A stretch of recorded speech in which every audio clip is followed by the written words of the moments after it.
Superintendent, Mrs. Hillary Austin, Elmira City School District Board of Education, Ms. Usack and our administrative team, NJHS Faculty Council, members of the faculty, parents, and students. Welcome to the virtual 2020-2021 National Junior Honor Society Induction Ceremony at Ernie Davis Academy. Tonight, we are formally recognizing those students who have been selected by the faculty of our school for successfully completing their candidacy and being inducted as new members of our NJHS chapter. In addition to the strong academic records which establish the eligibility for membership, our inductees are leaders in many student organizations and serve our school and community through many activities. We are excited to celebrate these accomplishments tonight. At this time, I would like to introduce our acting principal, Ms. Usack, to share opening remarks.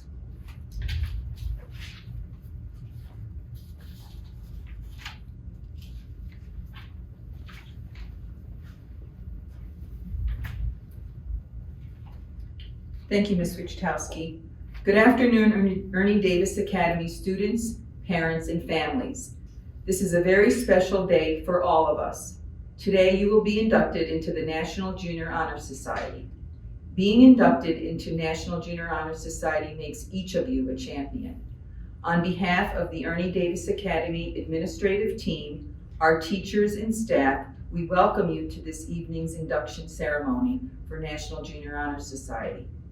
We are extremely proud of you. I am proud of you. You have exemplified a commitment to your academic success and to the principles of scholarship, service, leadership, character, and citizenship. You have a commitment to learning. You have helped others in need. You have demonstrated leadership, and you have made good choices, and you have remained strong and vigilant in protecting the freedoms and rights granted to you. When we take time to reflect on why this honor is bestowed upon you today, we must not forget the role of your parents, caregivers, families, and teachers. Think about the influence of your parents and families. Parents and families, thank you for your continued support. Behind every successful young person is a family who makes sure their student is a champion of his or her learning. Teachers, thank you for your tireless efforts in providing our students with engaging lessons, for being their role model and person of influence. Ernie Davis Academy National Junior Honor Society inductees, we wish you all the best and we wish you many, many more years of success.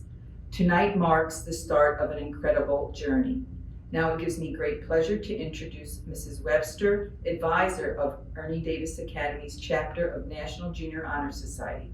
Mrs. Webster will discuss the history of NJHS. Mrs. Webster?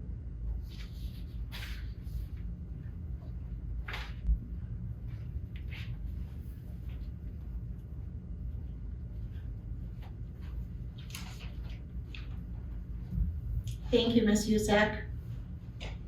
Good evening. Welcome to the National Junior Honor Society virtual ceremony. I am honored today to finally be able to induct these 61 wonderful young leaders. Today, our program is dedicated to an explanation of underlying principles of the National Junior Honor Society into a simple yet impressive ritual of induction for our newly selected members. Membership in the National Junior Honor Society is one of the highest honors that can be awarded to a middle-level student. The National Association of Secondary School Principals officially established NJHS in 1929, 8 years after it founded National Honor Society for high school students. The first chapter was established in the lower grades of the Webster Groves High School in Missouri. The first charter to a junior high school was granted to Clarinda Junior High School in Iowa. Equipped with a constitution, an emblem, and a motto, as well as a group of dedicated principals as coordinators, the new NJHS organization quickly developed into one of the country's leading educational groups. This is the 20th year of having middle level students inducted in the Elmira City School District. As a former Elmira City Schools teacher myself, I know just how much of a lasting impact an educator can make on students and how important it is to build a strong connection. In 2013, I added a piece to the National Junior Honor Society induction ceremony called the quote-unquote Teacher of Influence to recognize these relationships that have been built. Each student tonight that is being inducted was asked to choose one teacher, aide, hall monitor, coach, administrator, counselor, bus driver, etc., that has significantly impacted their life. Some of the individuals chosen date back to their pre-K year. To all the teachers of influence, as the saying goes, 100 years from now, it will not matter what my bank account was, the sort of house I lived in, or the kind of car I drove, but the world may be different because I was important in the life of a child. It is at this time that we proclaim to all that membership in the Ernie Davis Academy chapter has been earned by these candidates through the effective demonstration of the 5 qualities that serve as standards.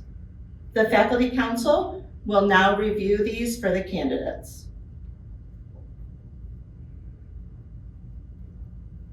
Mrs. Plukino represents scholarship.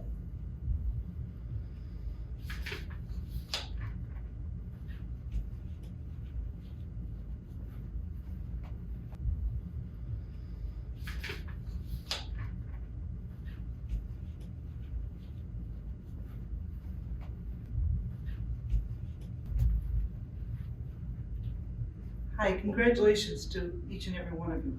Good job. I represent scholarship.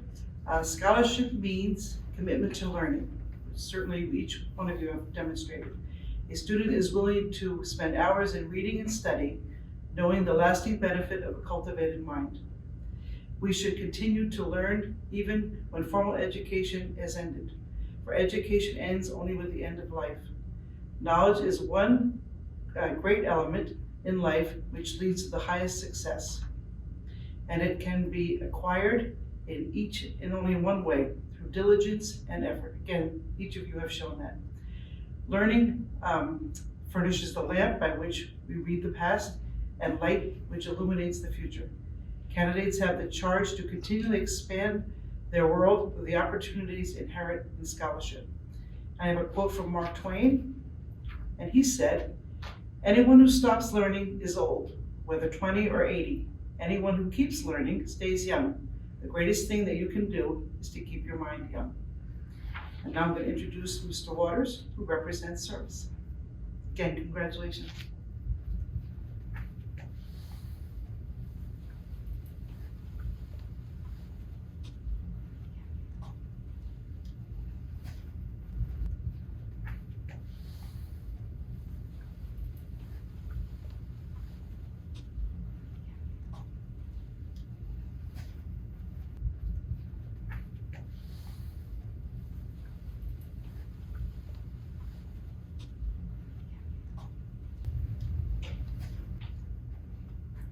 Congratulations to all the inductees.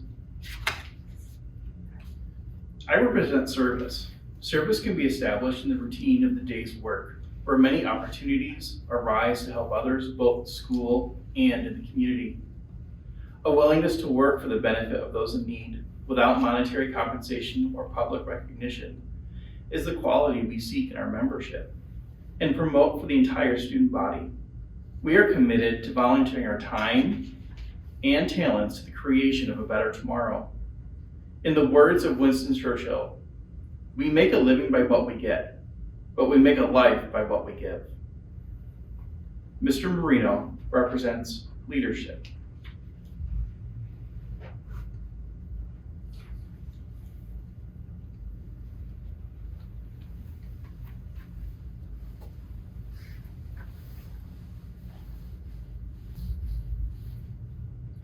Congratulations to the class of 2021. I represent leadership. Leadership should exert a wholesome influence on the school and taking initiative in the classroom and in school activities. The real leader strives to train and aid others to reach their common goals of success. The price of leadership is sacrifice, the willingness to yield one's personal interests for the interests of others. A leader has self-confidence and will go forward when others hesitate. No matter what power and resources may exist in a school, community, or nation, they are ineffectual without the guidance of a wise leader. Leadership is always needed. Thus, to lead is a meaningful and substantive charge to each of our members.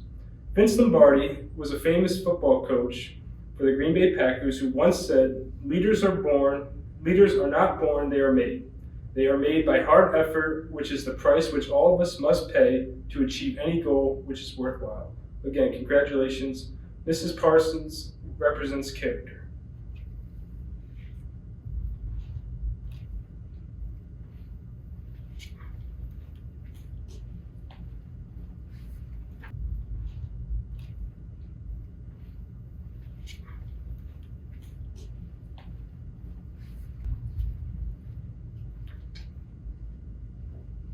Again, congratulations to all members. Your hard work and efforts have paid off.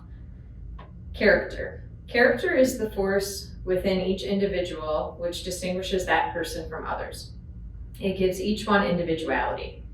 It is that without which no one can respect oneself, nor hope to attain the respect of others. It is this force of character which guides one through life, and when once developed, grows steadily. Character is achieved and not received. It is the product of constant action, daily striving to make the right choice.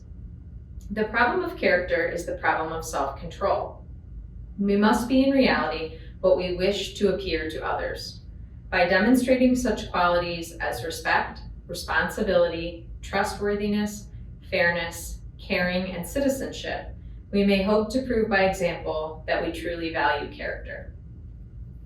John Wooden once said, "Be more concerned with your character than your reputation, because your character is what you really are, while your reputation is merely what others think you are." Now, Mr. Pulio represents citizenship.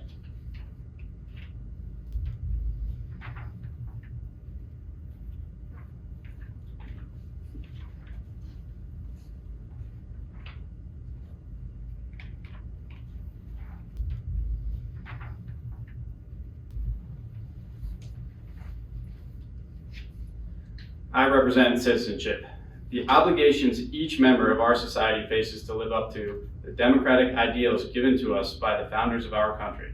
The responsibilities each of us has to our home community, our state, our nation, and our world are many. As good citizens, we are bound to live up to the laws and guidelines which unite us as a civilized society. Good citizens work together to improve not only our lives, but the lives of all our fellow citizens. Good citizenship requires that we remain strong and vigilant in protecting the freedoms and the rights that have been granted to us,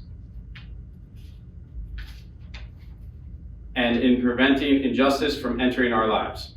We, the members of our chapter, are called to live up to the high standards of citizenship from this day forward. In the words of Charles Handy, a famous author and philosopher, citizenship is the chance to make a difference to the place where you belong.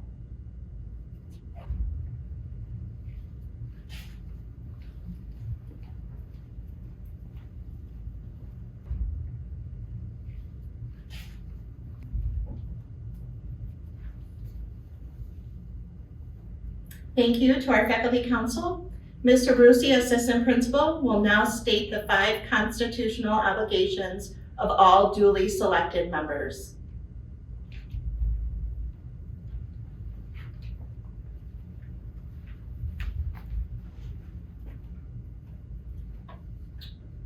Congratulations to our inductees.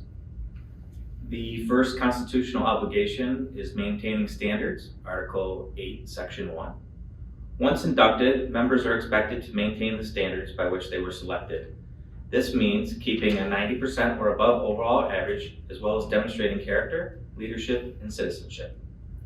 Number 2, meetings, Articles 13, Section 1. Chapters hold meetings and members are required to attend. The meetings will be well publicized. In addition, officers will work closely with the advisor to plan the meetings in advance. Number 3, dues. Article 4, Section 3.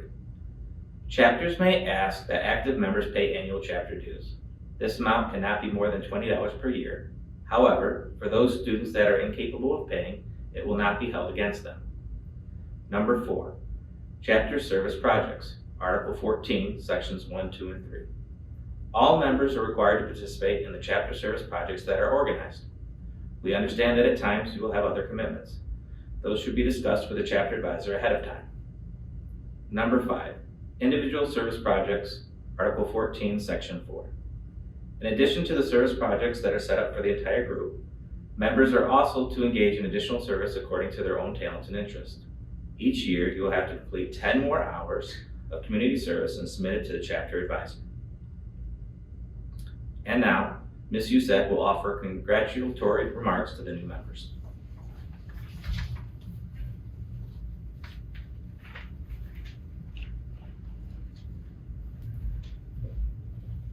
Thank you, Mr. Rusi. Congratulations to our new members into the National Junior Honor Society. Your NJHS membership means that your community service and academic success must continue. Remember, our motto at Ernie Davis Academy is be like Ernie and be a champion. As you continue your membership, think of ways that you can be like Ernie, empathetic, respectful, neighborly, involved, and empowered. A special thanks this evening to the Ernie Davis Academy administrative team, the National Junior Honor Society advisor, Mrs. Webster, and the faculty council for their hard work to make tonight's ceremony a success. And once again, congratulations.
I pledge myself to uphold the high standards of National Junior Honor Society to which I have been selected. I will be true to the principles for which it stands.